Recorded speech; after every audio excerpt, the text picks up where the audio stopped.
Bienvenidos a Lluvia de Ideas, donde no llueven diccionarios, pero llueven ideas.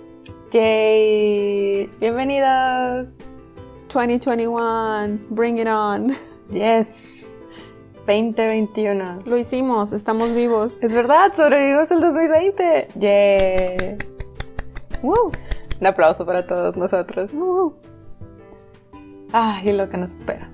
Pero bueno, el día de hoy les quiero hablar del experimento prohibido. Quiero mencionar que esto es un caso real. Vamos a hablar de una persona que sufrió esto en carne propia y que no es algo para imitar o hacer burla. O sea, es un disclaimer. Se los comparto el día de hoy para reflexionar un poquito y porque me parece un tema muy interesante. En la universidad, Mati y yo estudiamos lingüística aplicada, que en mi caso a la carrera le llamaron luego ciencias del lenguaje, pero suena más simple, suena como muy genérico, como ciencias del lenguaje. A mí me gustaba más lingüística aplicada. Mati sí se graduó con ese nombre, ¿cierto, Mati? Sí, me gusta. Sí, suena más chido. Sí. Cool. Pero ¿qué es esto? ¿Qué es la lingüística? La lingüística es la ciencia que estudia el lenguaje humano y las lenguas, ¿no? Pues sí, otra vez súper aburrido. Suena como que, pues estudia el lenguaje, la lingüística. Y por eso la gente... No lo es. Uh-huh. Por eso la gente que no es de este ambiente siempre nos dicen, o sea, ¿y eso qué? ¿Hablas muchos idiomas? ¿O qué? Como si fueras tan fácil, ¿no? Hablar 5 idiomas. Aunque, bueno, ¿eso qué? Pues eso mucho. A partir del idioma puedes entender mucho una cultura y cómo funciona, cómo piensa, y hablas muchos idiomas. Es verdad que se puede simplificar o es un poco más fácil para nosotros tal vez comprender un otro idioma porque ya tenemos todos estos conceptos de que el sustantivo, la sintaxis, el verbo, etc. Sin embargo, no basta con saber eso.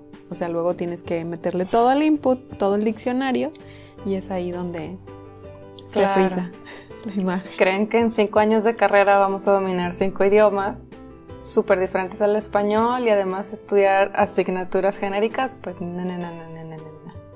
Las ciencias del lenguaje o la lingüística estudian, como ya dijimos, el lenguaje humano. Ok, así que ahí ya dejamos de lado el lenguaje de computadoras, el lenguaje de los animales, el lenguaje de las plantas, etcétera, etcétera. Solo es sobre el lenguaje de los humanos. Pero es que solamente los humanos nos comunicamos, ¿no? Podríamos pensar como, pues las plantas no hablan. ¿Eso crees tú? They do. Pues no. Lo acabo de decir, ¿no? Sí, las computadoras tienen su propio lenguaje, los animales, los árboles, las bacterias. Uh-huh. Pero eso es otro tema. Nos vamos a enfocar hoy en el lenguaje humano. En el lenguaje humano tenemos las palabras, las frases, los idiomas, pero no es la única forma en la que nos comunicamos. Ojo, no solamente hablo de la palabra hablada, como esta que están escuchando ahora, sino también la palabra escrita, o cualquier cosa que se plasma en un medio visual. Body language, por ejemplo. Correcto. Uy, Mati, ya te adelantaste, pero sí.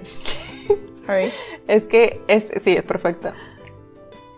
Vamos a recordar un poquito nuestras clases de español de la primaria, de la secundaria, de la prepa. No se preocupen porque está muy fácil y siempre es el diagrama que todo el mundo sacaba todas bien. Te ponían el diagrama ahí de la personita y todos contestaban correctamente. Y es sobre los elementos de la comunicación. Para que exista la comunicación se necesitan 5 cositas. Primero, Emisor. el emisor, correcto. Puede ser una persona, pero también puede ser una grabación que es una persona, un sonido, etc. El segundo es... ¿El mensaje? Pues es el tercero. Receptor, muy bien. Es verdad. Es como la del árbol. Si cae un árbol a no sé cuántos kilómetros, pero no hay nadie alrededor. ¿De verdad cayó ese árbol? ¿Hace un sonido? Correcto. Entonces el segundo es el receptor. Si no hay un emisor y un receptor juntos, pues es imposible que haya comunicación. Tiene que haber esos dos sí o sí. Luego tercero, como dijo Mati, es el mensaje, que es lo que queremos transmitir. Puede ser un mensaje bonito, feo, sin sentido, pero tiene que haber un mensaje. El cuarto elemento es un canal. No hablamos del canal 5 o el de las estrellas. YouTube. El canal, no YouTube, canal de YouTube. Son los sonidos, la voz, un papel con un escrito, ese va a ser nuestro canal. Y el quinto elemento, pero no menos importante, es una respuesta. Si no hay una respuesta, por más mínima que sea, no hay comunicación. Tan, tan, tan, tan. Pero ahí está la cosa, que me parece primeramente interesante. Por más poker face que queramos ponerle al mensaje, hay una respuesta de nuestra parte. O sea, Mati me dice, me voy a lanzar de un paracaídas y yo quiero fingir que no me importa. Pero va a suceder algo ahí. Ya sea un sentimiento que no quiero expresar. O sea, algo va a pasar. Especialmente porque tú le tienes miedo a las alturas. Entonces vas a decir, ¿what? Sí. Exacto. O sea, lo que quería decir con esto es que aunque no nos demos cuenta, muchas veces la comunicación está sucediendo a niveles inconscientes. O sea, incluso si tú estás escuchando la conversación de alguien que no está hablando contigo, está habiendo una comunicación indirecta. Porque tú estás escuchando, recibiendo mensajes. Ya haces muecas o lo que sea. O cuando crees que tú, no sé, que tu mamá no te está escuchando y dices tonterías y luego te las recuerda. O que estás con amigos. Exacto. Y estás diciendo estupideces y entonces dices, ya se forman también una idea sobre ti y es como, ups. O sea, el ser humano está comunicándose de diferentes maneras. Y luego íbamos a lo que Mati también ya nos descubrió, porque she's an expert, obviously, en lingüística. Que si yo no le hablo a Mati en español, ni en inglés, ni en chino, pues ¿cómo le puedo expresar cosas? Cosas que siento, o cosas que pienso, cosas que quiero que sepa. O si ella me pregunta algo, pero yo no hablo español, ni inglés, ni chino, ¿cómo podríamos comunicarnos? Pues con la mímica, como los italianos. Exacto, muy bien. Los italianos, bueno, italianos, mimos. Sign language people, las personas que hablan sign language. Correcto. Exacto, pues si no utilizamos nuestras palabras, ya sea escritas o habladas, vamos a utilizar gestos, mímica. Y esto es lo que suelen ocurrirle a las personas cuando no manejan el mismo código. O sea, si nos encontramos con un chino en la calle que nos habla en chino y nosotros hablamos español, nuestros idiomas no se parecen nada, no vamos a entender nada, nuestros códigos son diferentes. Entonces, ¿qué vamos a hacer? Pelar los ojos, no es cierto. Además de quedarnos como, ¿what?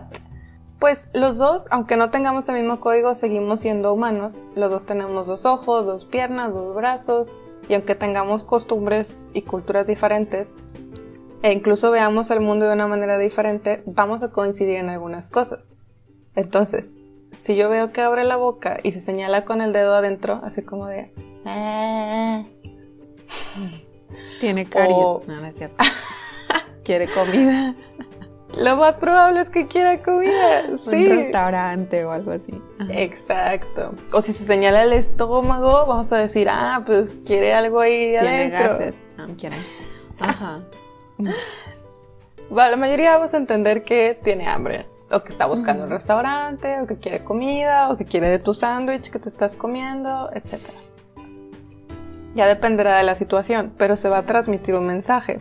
Porque, de nuevo, hay un receptor, un emisor, un mensaje, un código, bueno, en un canal, que en este caso sería visual, etc.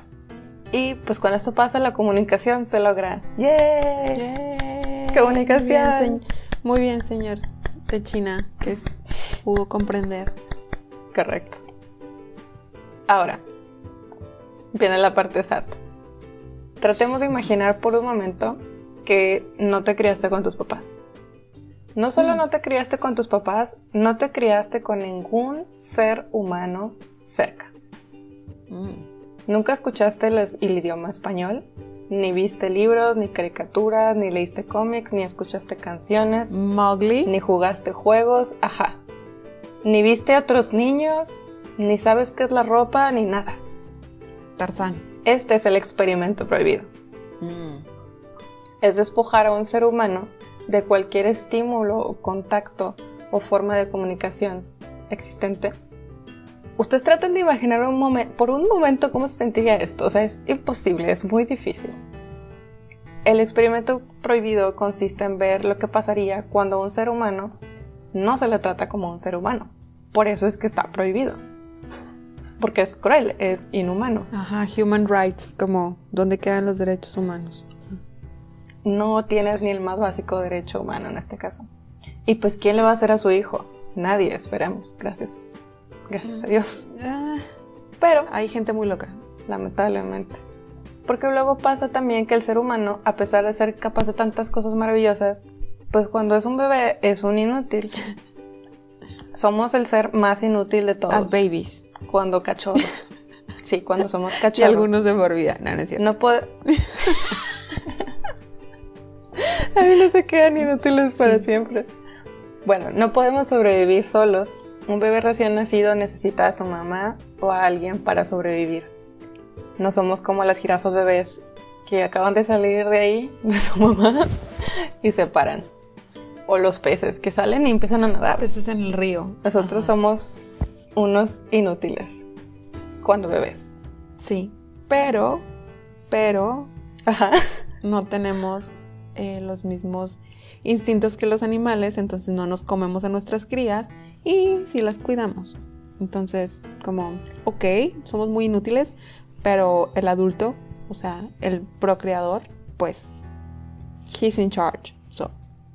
Claro, se supone que para eso tenemos la razón, para cuidar a los que son bebés inútiles por ahora, para que luego sean útiles y cuiden a los nuevos inútiles. Sí. Es un ciclo, el ciclo de la vida. Sí.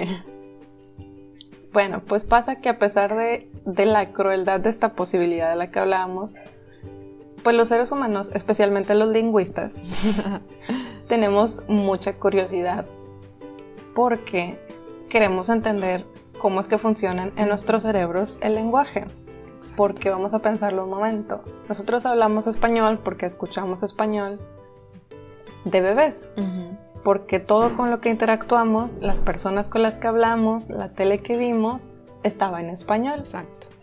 Mati, si tú hubieras nacido en China, hablarías mandarín. Exactamente. Porque no tiene nada que ver nuestro origen étnico o nuestro color de piel o código genético. Todos los seres humanos en el cerebro somos iguales. Tenemos el mismo cerebro, funcionamos de la misma manera. We're made of the same matter. Estamos hechos de la misma materia. Materia gris. Uh-huh. Y sangre y huesos. Sí.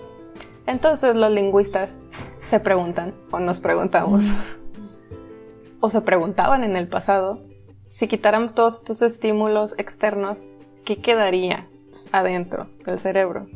¿Qué hablaríamos? ¿Hablaríamos? Uh-huh. ¿Existe un lenguaje original? O sea, que no es en español, ni inglés, ni francés. ¿Hay unos sonidos originales ahí adentro que todo mundo puede decir? Identificar.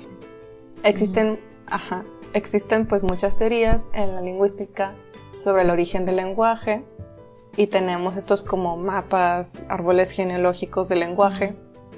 Pero ahorita no voy a entrar en detalle. Lo importante era que entendiéramos la gravedad de la situación cuando se habla de este experimento. Uh-huh.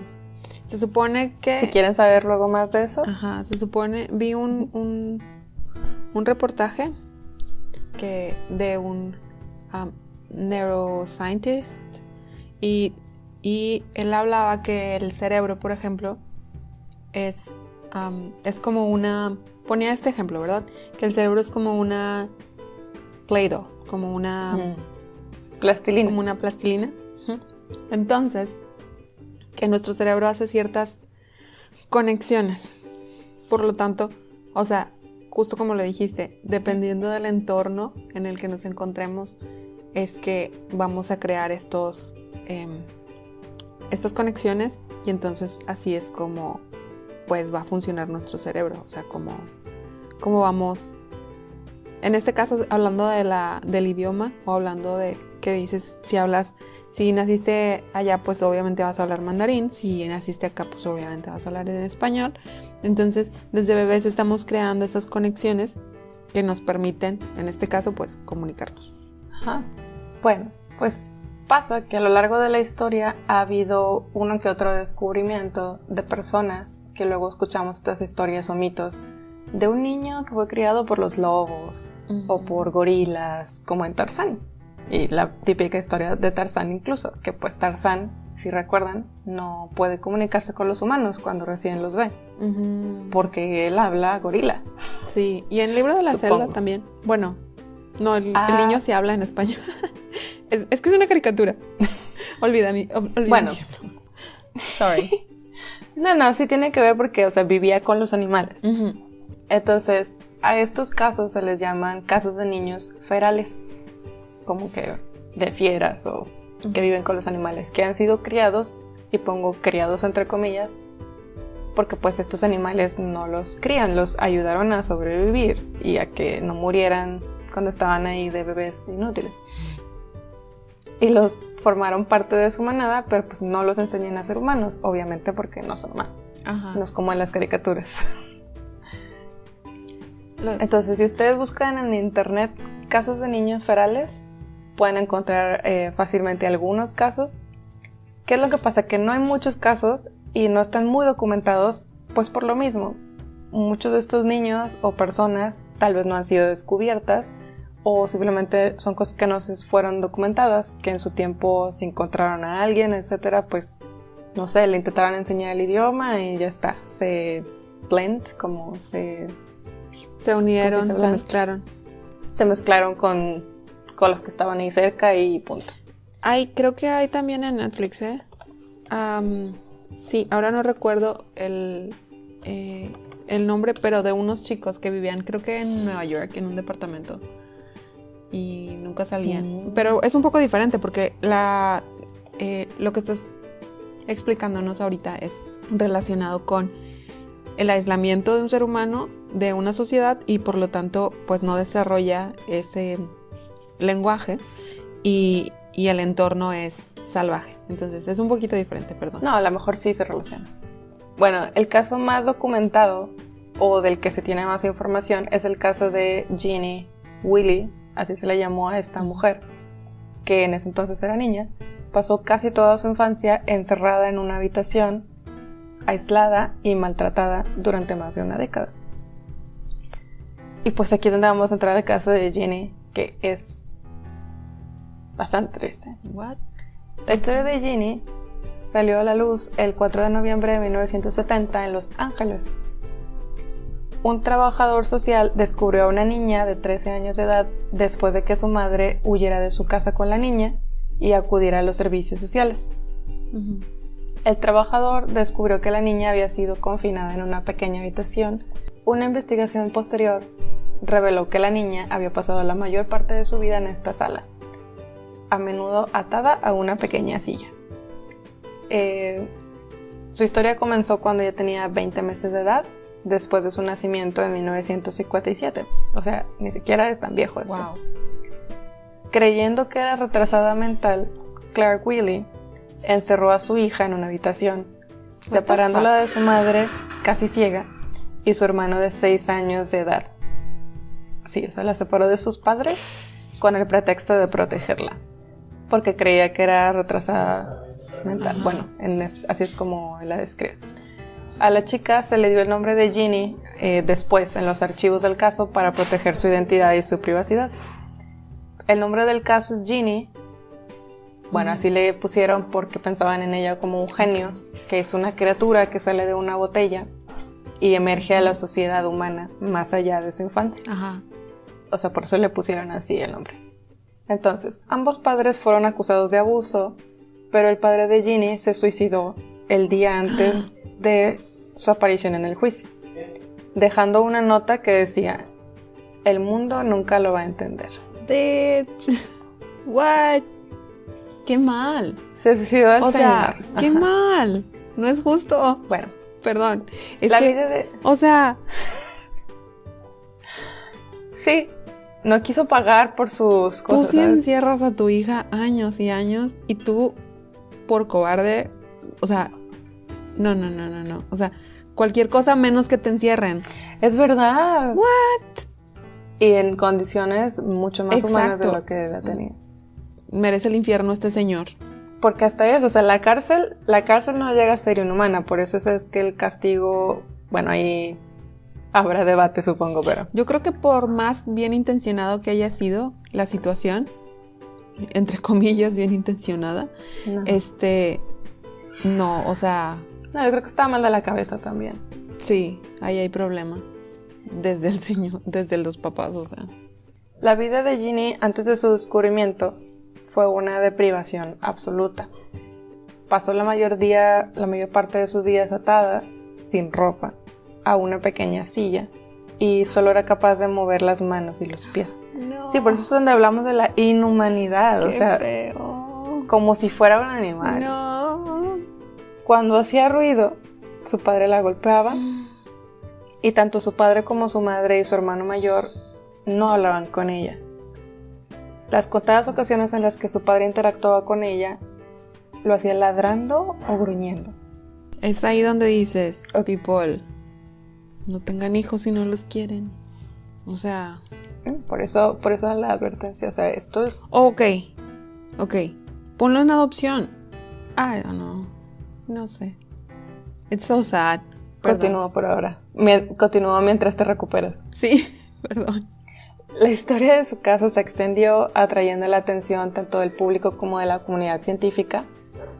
Esto, bueno, yo he leído en otras historias como que en cierto momento pues la mamá la sacó de la casa y fue cuando un trabajador social la vio y las descubrió y la empezó a ayudar, ¿no? Uh-huh. Y así fue como la encontraron, digamos. El psicolingüista Harlan Lee lo consideró un caso pues de mucha importancia porque dice: nuestra moral no nos permite llevar a cabo experimentos de privación de seres humanos. Uh-huh. Y estas desafortunadas personas son todo lo que tenemos que seguir. Como que es la única oportunidad que tenemos, digamos, de estudiar este tipo de cosas que queremos saber. Ajá. Con tanto interés en su caso, la cuestión se convirtió en lo que debía hacerse ahora con ella. Un equipo de psicólogos y expertos en idiomas inició el proceso de rehabilitación de Ginny. Entonces, el Instituto Nacional de Salud proporcionó los fondos necesarios para la investigación científica sobre el caso de Ginny. El psicólogo que formaba parte del equipo dijo: creo que todos los que estuvieron en contacto con Ginny se sentían atraídos por ella de alguna forma. Tenía la cualidad de saber conectar con la gente, algo que se desarrolló más y más. Estaba presente en realidad, lo tuvo desde el principio. Tenía una manera de tender la mano sin decir nada, o la simple manera con que miraba con sus ojos que hacía que la gente quisiera ayudarla. Ay, chiquita. O sea, pues obviamente, después de tanto maltrato, también me hace pensar en el impacto psicológico a pues mediano y largo plazo para esta persona, porque si bien están tratando de enseñarla a hablar y todo, y regresarla o integrarla a la sociedad, pues qué tipo de persona va a resultar, no sé. O sea, como qué calidad de vida. Claro, porque también aquí no nada más le quitaste la interacción, digamos, como hablábamos ahorita del lenguaje, Ajá, sino también la social. No convivía con gente. Dijeras tú, o sea, si le hubiera criado una familia de mudos, hubiera estado 1000 veces mejor.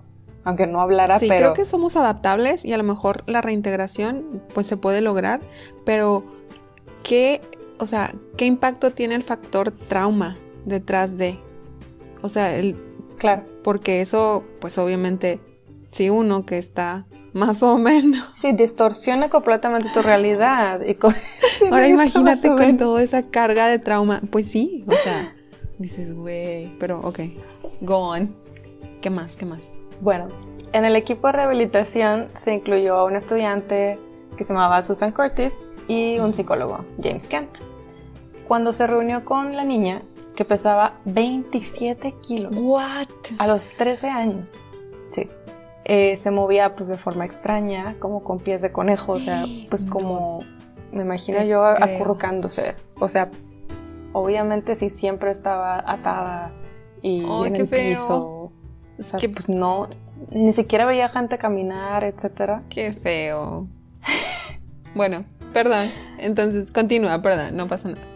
Pues no dices Vale. que tenía estas limitaciones, ¿verdad? Por cómo estaba atada y demás. Correcto. Entonces a menudo escupía y no era capaz de enderezar los brazos y las piernas. No hablaba, tenía incontinencia y era capaz de masticar. Al principio parecía que solo era capaz de reconocer su propio nombre y la palabra curar. ¿Cuál palabra? Curar. Aunque yo he escuchado o he leído en otros artículos que también reconocía como un no y shut up, o sea, cállate. Pues sí, negativas. Las que llegaba a escuchar. Después de evaluar las habilidades emocionales y cognitivas de Ginny, Ken la describió como la niña más profundamente dañada que he visto en mi vida. La vida de Ginny es un desierto. Su silencio y la incapacidad de usar el lenguaje hacen tremendamente difícil evaluar sus capacidades mentales. Pero en las pruebas que se hicieron por aquel entonces, se obtuvo más o menos el nivel cognitivo de 1 año de edad. Wow. O sea, no podía comunicarse, obviamente. No. Pronto comenzó a hacer una rápida progresión en áreas específicas. Aprendió rápidamente a utilizar el inodoro y a vestirse. En los siguientes meses experimentó todavía más progresos en su desarrollo, pero continuaba siendo pobre en áreas como el lenguaje. Disfrutaba haciendo excursiones todo el día fuera del hospital y exploraba su nuevo entorno con una intensidad que sorprendió a sus cuidadores. Curtis sugirió que Ginny tenía una gran capacidad para comunicarse de manera no verbal. A menudo recibía regalos de extraños que parecían comprender la poderosa necesidad de la joven a explorar el mundo a su alrededor. O sea, la gente le daba cosas como de, mira, y veían cómo respondía. Ajá. Parte de la razón por la que el caso de Ginny fascinaba a psicólogos y lingüistas era que se les presentó una oportunidad única para estudiar sobre el desarrollo del lenguaje. Un debate muy reñido por aquel entonces, estamos hablando de los 70s, 80s. Los nativistas creían que la capacidad para el lenguaje era innata, o sea que nacíamos con ellas, mientras que los empíricos sugerían que se trataba de variables ambientales que juegan un papel clave. En esencia se reduce al antiguo debate de naturaleza versus crianza. ¿Quién juega un papel más importante en el desarrollo del lenguaje? ¿La genética o el medio ambiente? ¿Tú qué crees, Mati? Pues yo creo que es la mezcla, porque obviamente la genética pues es lo que va a hacer el clic o la conexión, por ejemplo, a nuestro cerebro para que el medio ambiente lo podamos tomar de fuera. Entonces, pues sí, no creo que uno u otro, más bien ambos. Pues sí, muy bien. Entonces, el lingüista y filósofo Noam Chomsky sugirió que la adquisición del lenguaje no puede explicarse solamente a través del aprendizaje. En su lugar, propuso que los niños nacen con un dispositivo de adquisición del lenguaje, una habilidad innata para entender los principios. O sea, nacemos como con un algo que nos hace entender los principios, como tú decías. Y una vez expuestos a la lengua, esto, con lo que ya nacimos, permite que los niños aprendamos un idioma a un ritmo notable. Sí, es como cuando aprendes, por ejemplo, otro idioma. Obviamente ya traes una base de tu propio idioma y cuando estás expuesto al otro, al segundo, tercero, whatever, es que es posible ir reconociendo, ir también como reproduciendo, relacionando, duplicando, lo que ya relacionando, conoces. Exacto, haciendo las conexiones.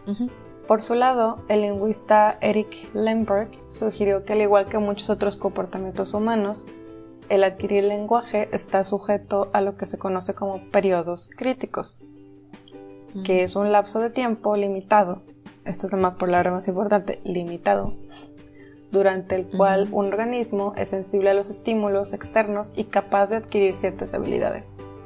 O sea, decía que si ya pasaba el periodo crítico, tal vez no era posible que aprendieras ciertas habilidades. Esto para todo, o sea, hablamos de aprender a nadar o, no sé, en este caso el lenguaje.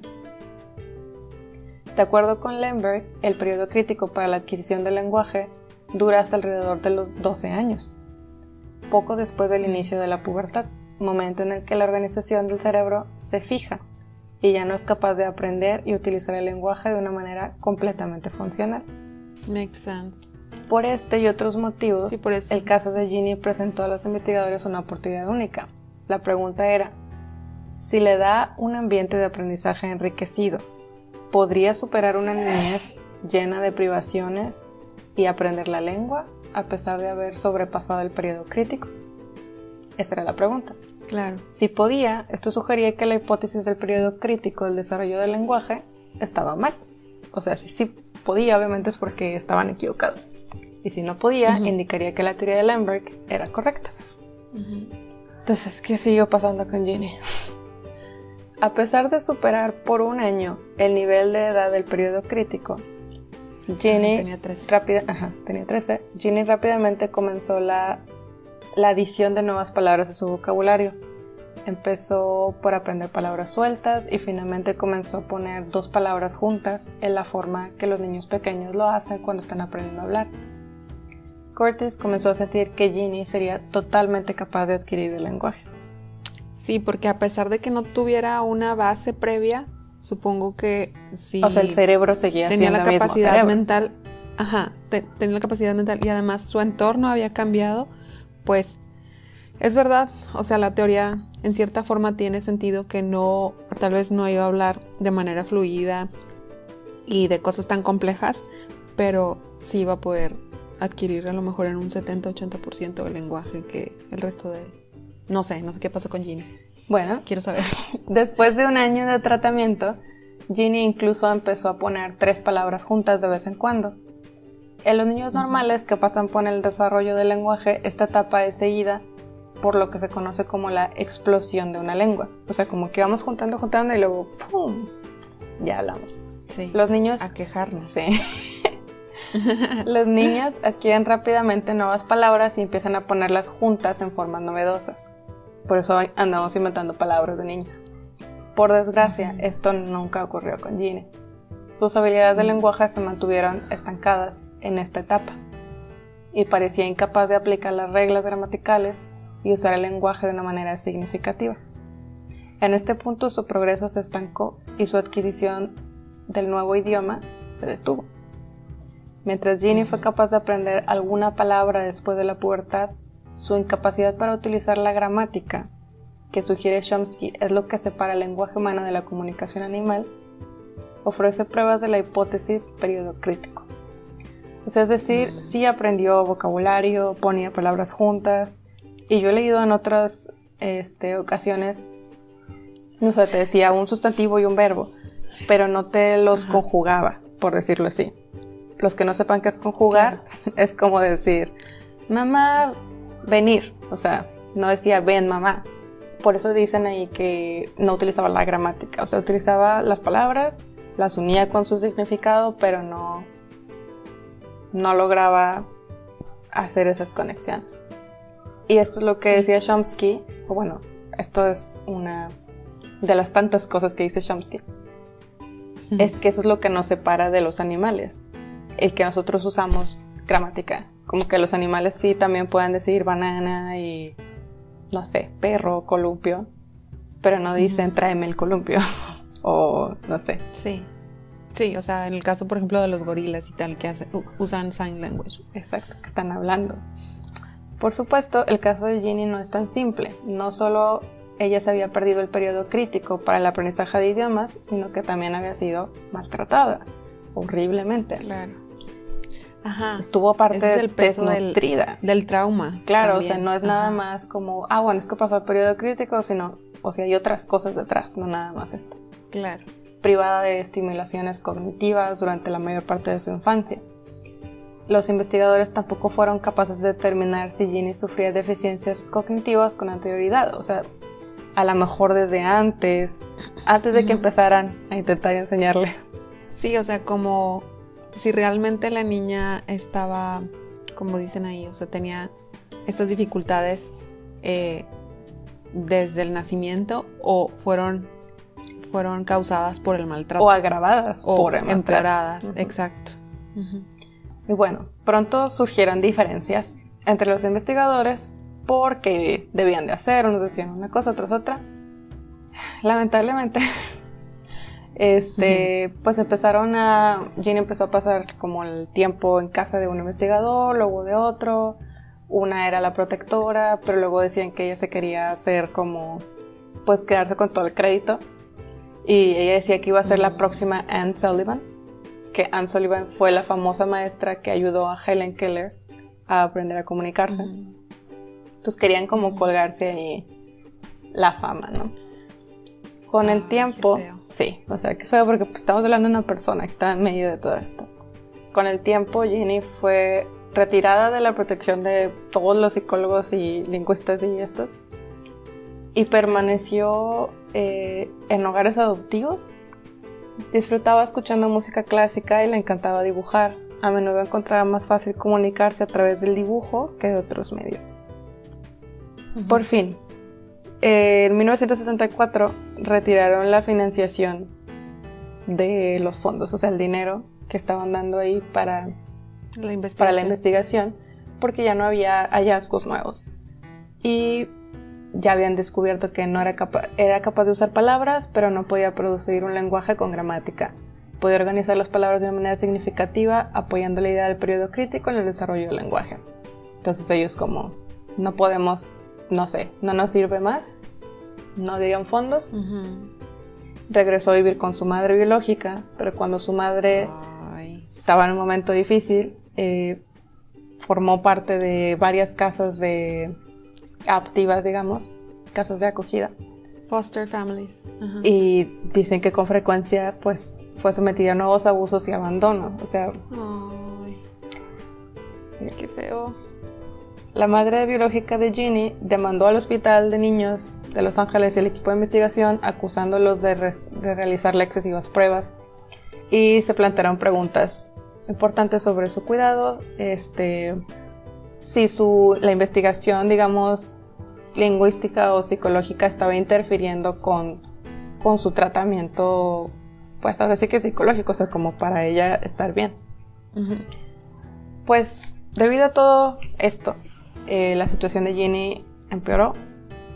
Después de pasar una gran cantidad de tiempo en los hogares de acogida, regresó al hospital, y muchos de sus progresos que se habían realizado durante los primeros años pues se vieron fuertemente comprometidos por el posterior tratamiento que recibió en el cuidado de la crianza.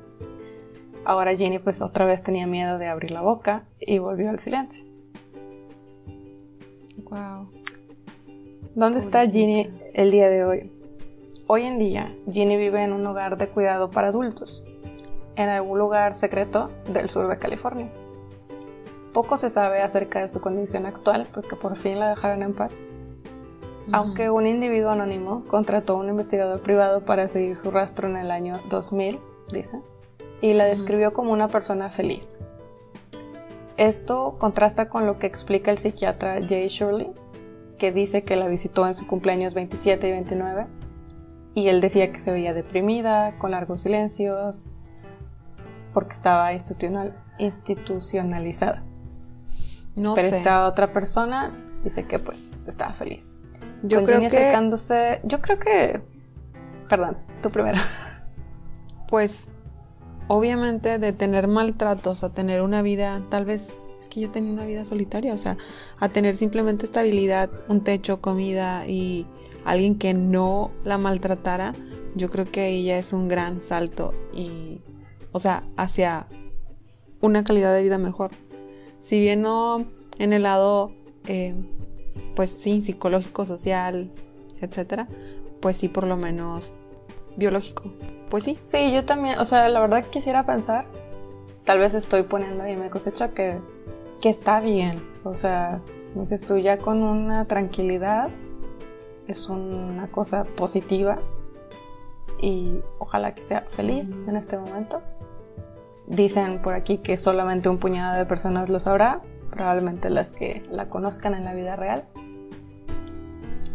Y pues lo que quedó, además de desearle que esté completamente bien de nuestra parte, queda nada más el debate ético sobre las pretensiones de estudio y la generación de nuevo conocimiento pasando por encima de las necesidades vitales y emocionales de las personas, porque aquí pues obviamente entra un debate de pues tal vez no debieran haber empezado con todo eso, tal vez primero era lo psicológico, ya sabes, como primero que estuviera bien, pero pues el dinero vino de tal lugar, etcétera. Sí. Es que la ciencia es magnífica, todos los estudios científicos son, obviamente por eso hay muchos avances y por eso logramos conocer mejor todo nuestro alrededor, pero cuando entran en jaque la parte ética, ahí es donde entra el conflicto y ahí es donde dices, ok, ¿do we wanna know? O nos vamos a los básicos, o sea, que la persona esté bien en este caso. Exacto, no sé, que tal vez fue Back como to se the debió basics. haber tratado. Sí, tal vez ibas a perder información o datos en lo que era tu pregunta principal, pero pues, ¿qué es más importante, no? Lo que pasó con ella, pues que fue que al final fue abandonada en su suerte en una institución cuando dejó de, digamos, ser interesante para las personas que estaban en este momento a cargo. Y Exacto. sí, pero ese será debate para otro momento, supongo. Sí, ahí entran muchos detalles y también cada quien tiene su parte de su versión o su justificante de no, yo lo hice porque bla bla bla, en este caso los investigadores, pero la parte social o la parte humana es como, no, pues nomás déjala en paz. Sí, y debe ser prioridad. Yo creo que más en este momento que ya tenemos tanta información. Pero bueno. O sea, es que nunca es suficiente. Y además, o sea, todos queremos tener un propósito en la vida. Entonces, si tú eres una investigadora, ¿tú crees que vas a querer perder la oportunidad? Si tienes esta situación, no. Tú vas a decir, yo quiero investigarla y yo quiero llegar al fondo, yo quiero encontrar el hilo negro, aunque no exista. Pero a veces es ¿sabes qué? Mucho más el ego del ser humano. A lo mejor, tendría que investigar el caso de Helen Keller porque ni siquiera he visto la película. Pero por ahí siento que a lo mejor el caso de Helen Keller sí estuvo más al lado humano, ¿no? A lo mejor por eso salió adelante. Porque eran los dos cosas. O sea, la maestra realmente se preocupaba por ella. Pero también es una combinación porque creo que para ese caso de Helen Keller es la situación de vida, o sea, el entorno, el contexto, sí era totalmente diferente. Entonces, obviamente, pudo despegar, digamos. En este caso, eran pues, muchas cosas, sí. Sí, y su entorno principal o familiar no estaba bien. O sea, los mismos padres eran quienes la abusaban o la golpeaban. Entonces, desde ahí ya es como mal. Bueno. Mal. Esperemos que les haya parecido interesante, que hayan aprendido un poco. Sí, esa es la razón principal por la que se los platiqué. Me gusta mucho el lenguaje y casos como estos que desafortunadamente alguien tuvo que sufrir. Es bueno, creo que también que lo sepamos para que nosotros, uno, nos sintamos agradecidos por la normalidad y estabilidad de nuestras vidas a veces. Y dos, pues sí, apreciar lo que tenemos el día de hoy. Sí, muy interesante, Laura. Muy bien. Un poco triste. Un poco triste, sí. No lo negaré. Pues es muy interesante. Esperemos que ella esté bien. Y sí, muchas gracias por escucharnos. Hagan sus comentarios. ¿Ustedes qué opinan? ¿Saben de casos similares? Por favor, háganoslo saber. Gracias. Gracias. Bye bye. Bye.